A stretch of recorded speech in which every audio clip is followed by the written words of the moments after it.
qué fuerte.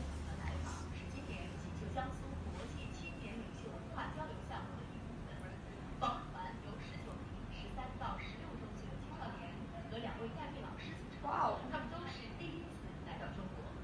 We believe that traveling is another form of education. Excitement, amazement, we are eager to learn, and we've come, very open-minded. So we're very grateful to be here.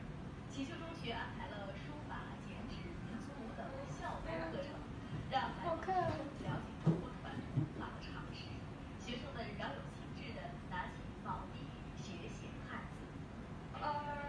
It's really I enjoy a lot. 亲身体验江苏教育的特色及教育理念，也是西班牙学生代表团此次 Wow, that's 重点之一。 class 学 5. 校安排19名孩子进入初3课堂，和启秀中学的学生们一起上课，一起上课。 Wow. 中外学生通过交流，更好地增进友谊，开拓国际视野。我们把这部分同学安排在初3年级进行深度交流。那么每个班级都会派出志愿者家庭和志愿者学生，这样相互沟通交流。纪录圈记者报道。周琦啊，周琦，周琦。可以到我班去买。